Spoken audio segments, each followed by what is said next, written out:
There have been so many horrific incidents that have been occurring in the last few days and weeks. We've got to talk about them. There have got to be more sensible conversations, all right? It was only a few days ago, a few weeks ago, I saw one of the most senseless acts of violence that I've ever seen. There are, of course, plenty of those happening every day, but, sometimes there's at least some inkling of a justification for bad things happening. But in the case of what we've seen with the woman from Ukraine on the train, with now Charlie Kirk, these are young people being killed for absolutely no reason. And some of the responses, instead of just universal condemnation, we've been given a free glimpse into the people that are among us, the depravity of the people and the demented nature of the people around us. You cannot have any ambivalence or any ambiguity about the way you feel when you see an innocent person sit down on the subway and then only moments later, a complete stranger, for no apparent reason, pulls out a knife like it's some kind of even in the most twisted nightmare where your dreams don't even make any sense, even in the most twisted nightmare you would not expect such an event to play out that way, takes a knife and guts this young woman. And then we see Charlie Kirk. Yes, he's a prominent, or sadly was a prominent political activist, a political organizer, an orator. He is an inspiration to a lot of people, and it doesn't matter if you, in his case, whether you agreed with him, whether you didn't like what he had to say, you may not like what he stands for, but strangely enough, he seems to be a rather milquetoast individual. He seems to be a rather middle of the road individual when it comes to, a lot of his viewpoints. He seems to be very genuine about. He seems to be saying what a lot of people are thinking, but they've been afraid to say. But none of that matters if you really believe in American values. If you really believe in liberty, if you really believe in freedom, then we do not attempt to silence our critics. We do not attempt to silence people that disagree with us. We don't even allow ourselves to get that angry in the first place, to jump to those conclusions, and we do not resort to political violence. This was absolutely an act of terrorism, deliberately, absolutely incomprehensible. So the real, even more unsettling is how many people are brazenly responding in open mockery of this man being killed, to a lesser extent the Iryna on the train. But we've gotten mixed up in identity politics instead of remembering that we're human, remembering that we are American. Those of us that are, I'm speaking to Americans in particular, but it doesn't matter what someone's skin color is. It doesn't matter even the gender of the person. It doesn't matter what political affiliation they have, if they have one. These acts are indefensible, and they're deeply disturbing and deeply unsettling. You cannot find any humor or any satire in these things. To see a man's soul leave his body like that on video, especially such a prominent person, such a, seemingly to me a benevolent human being. He may say things that would sound controversial, and depending on the context. But even then, even if he was going out of his way to be antagonistic, he does it in a, and that isn't even his MO. His MO is not to be antagonistic. But even if that were the case, you cannot justify from any angle. There were no buts in this situation. There were no buts. Well, I condemn murder, but he wasn't the nicest. You can't in this situation. There isn't. There's no. Um, you cannot have any ambivalence about this. It's just, as a human being, you must be disturbed by this. And what I'm concerned about is how this may, like, it is an emotional reaction. It should be a gut instinctual reaction from everyone to be angered and outraged, because this guy is really one of our own, whether you agree with him or not. And the conversely, the person who killed him or allegedly killed him is an enemy of us all. He's an enemy of everyone that loves freedom and everyone that loves justice, believes in justice. This is not about left wing or right wing. This horrendous act is indefensible from every side and angle, and there's no. Yes, it is a political assassination, but there should not be a politicization of it, because it goes beyond that. It's much bigger than that. So it should be absolutely condemned, anyone that is celebrating. To celebrate an innocent man's death, a husband, a father, and a rather young man at that, who still had so much ahead of him, it's just indefensible, and it exposes the psychosis that's ingrained in our society, where there's so many people that have this notion of self-righteousness, having in many cases achieved absolutely nothing, which would prop up. They have achieved absolutely nothing to even validate their notion that they are somehow morally superior to others, or that that they should be the arbiters of truth and what's moral. It's nonsense.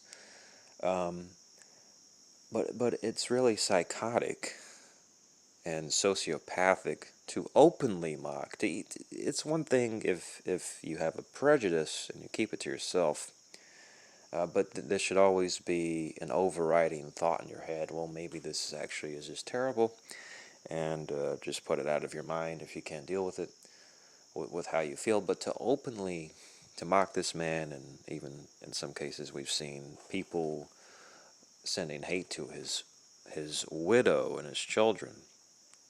Um,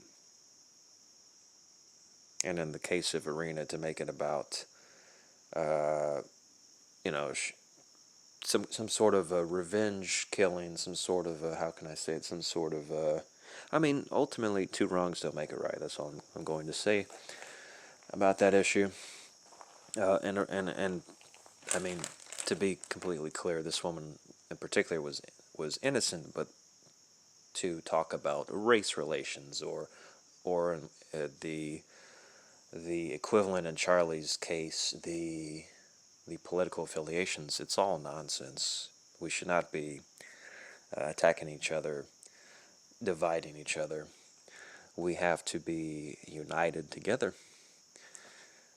Um, and we do need to root out some of the psychosis in our society, but the problem is you have a schism where you have a large group of people that have the complete converse opinion of what that is. But this is why I promote individuality, and you have to stay rational. There are certain delusions amongst us that have to be eradicated. But you eradicate the ideas, you don't go after the people.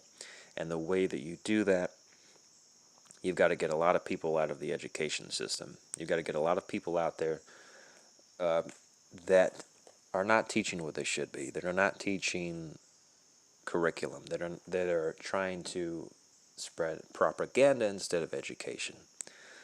Um, the media that we have is terrible, which is why you have to get independent sources. You have to do your own research on everything. You have to get multiple sources. You have to be able to think critically. We don't teach enough about how to think critically about issues. And there are absolutely some fringe ideologies that are beholden to, or co-opted, co-opted and beholden to a large extent, seemingly on one side. So it becomes very easy to have a reactionary response that we should blame this side, but I don't really believe in sides. I want to stay in the middle. We need to stay in the middle, and you have to call it down the middle. You may have a variety of different opinions. You could be center left, center right, or left leaning, right leaning. You could be all over the map. It doesn't really make a difference. These terminologies are just used to divide us. It's all nonsense. But yes, there are some fringe delusions and radicalization tactics that are being used, and I think I don't want to say we need to bring back cancel culture for anyone that is showing their true colors. I think latent in everyone is some form of derangement, and it would seem for some people it only comes out when certain topics or certain people are brought up, which is why it goes unnoticed. But if you're celebrating the death of innocent people, even if you're celebrating the death of people who have committed horrible crimes, the suspects in both of these cases, it's an emotional reaction to want justice in a certain way, but even that doesn't solve anything. It doesn't set a good example. It doesn't bring anyone back from the grave. What we need to have is a true reform in our society. We've got to have better dialogue, or no dialogue at all. Just agree to disagree, but we keep it peaceful, we keep it respectful, and we focus on the things that we can agree on, that we can work on. The calls for radicalization from the right wing people, from the conservatives, I don't really agree with those at all. It doesn't solve anything. Yes, if we were going to do anything, yeah, certain people that have been so brazen about how they feel, they need to see psychiatrists. They need to look in the mirror. Some of them may need to step down from their jobs because you have, for example, some people. I believe there was a story of a woman that was a nurse, caring for people that are sick, looking after the lives of people, then mocking a man that's just been shot to death. That level of psychopathy doesn't go hand in hand with being a nurse. So those types of people you might want to investigate. They may not be the most trustworthy individuals to be looking after the livelihoods of those in need. So that's an example.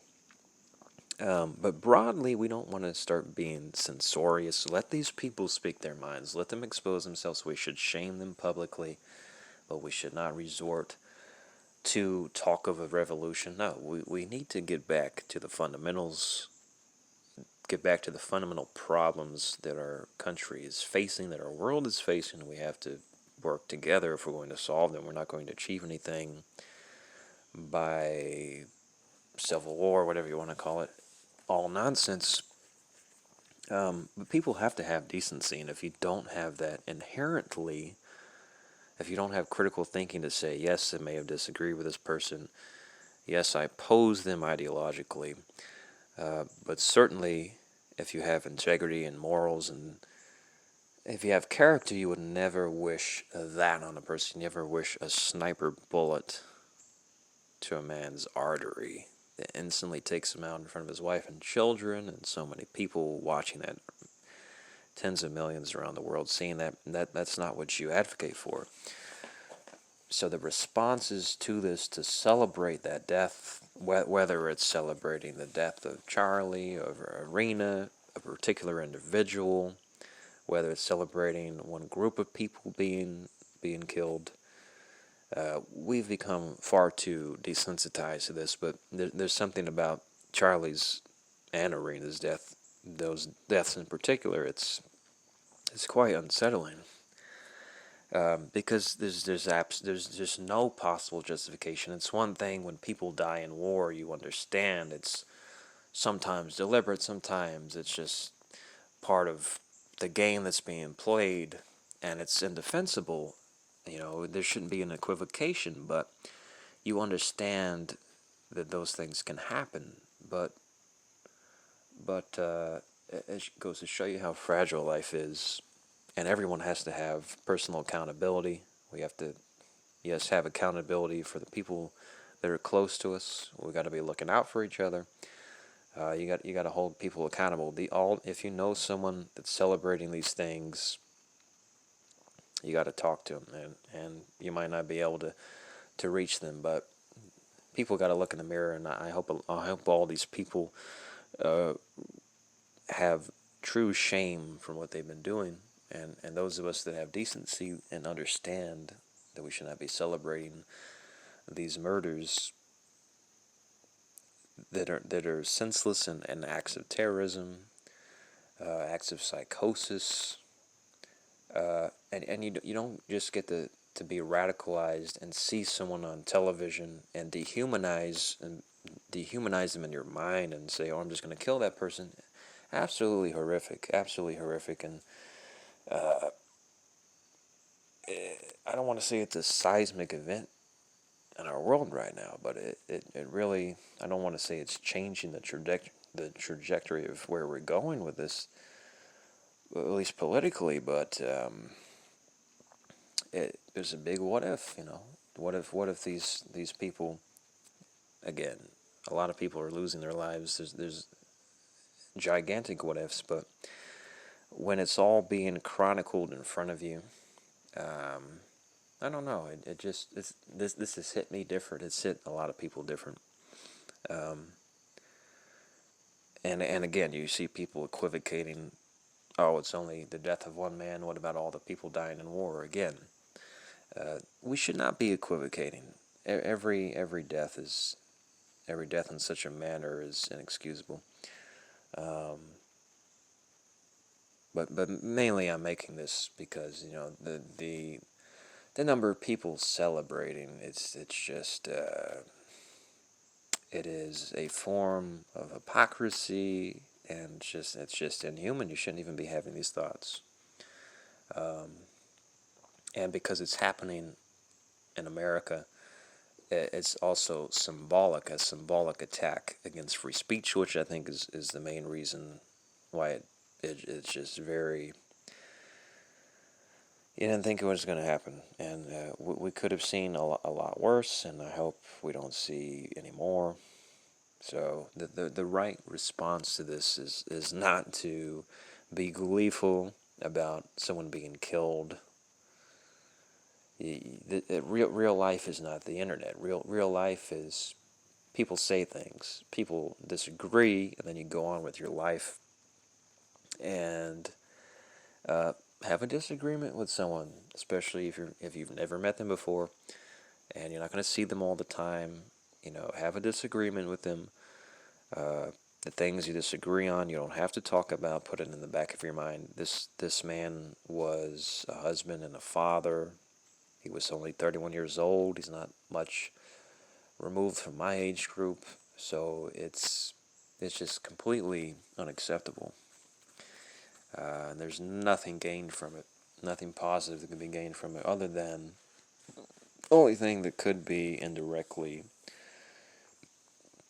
the only indirect catalyst could be that we, I don't know, we have to learn a lesson somehow from this. And people need to be motivated and inspired to stand up for their beliefs and not be fearful of the backlash they may receive. And we have to lead by Charlie's example and have open dialogue and respectful dialogue. And we need to start having some productive dialogue, because we have not been having productive dialogue. And if there's anyone that's benefiting from that, it would be not the conspiracy, but the true foreign actors at play. You know who they are. Some of them are domestic, talking about, all of the money that's generated from algorithms. You keep people clicking, you keep people searching. The algorithms are a big issue. But there's a lot of propaganda that's being fueled by bad actors. And we're not talking about just we're not even talking about left or right. We're talking about third parties that are completely disinterested in America succeeding. There are some people that want to profit and want to they want to capitalize on America's downfall, and we can't let that happen. So I'm not saying there's a conspiracy involved in this particular killing, but broadly speaking, having sowing discord in America, turning Americans against each other, certainly doesn't benefit us. If it benefits our enemies, our so-called enemies, our so-called adversaries, if it benefits another country, if it even benefits people that are making money, it's not worth it. We can't let it happen. So this is just my appeal to my appeal to human decency. Do not think it's okay to celebrate someone dying that you disagree with. We talk shit about each other. We have very strong things to say about each other, but it's just things that we're saying, things that we're getting off our chest. It doesn't need to lead anything further. Everyone has the right to live their lives in peace, I believe. Whether they're infamous, whether you hate them, whether you love them, as long as they're not violent criminals, then they should be left alone. All right, leave them alone. Don't use violence against them. Don't antagonize them outside of a public forum. Right? It's just nonsense. So I hope that young people of the next generation are not radicalized by this or everything that's been going on. Same with old people. You got a lot of old people losing their minds too, because all they do is watch the news, and the news is full of a lot of bullshit. Like I said, you got to do your own research and come to your own conclusion about issues, and that would solve virtually all the problems if people went back to not giving a fuck about being quote unquote, well, let's say, correct all the time. It doesn't matter if you're correct all the time in someone else's eyes, as long as you have your own view of integrity and you're not violating someone else's view of integrity, and you can coexist, agree to disagree. That's all you got to do. But yeah, there are few things more important in the world right now than sticking together and working together. And it's just very disappointing to see so many people openly celebrating murder and assassination, people that are in your family, your friends, people that make your food, people that make your games, people, they should all issue apologies if they have any decency.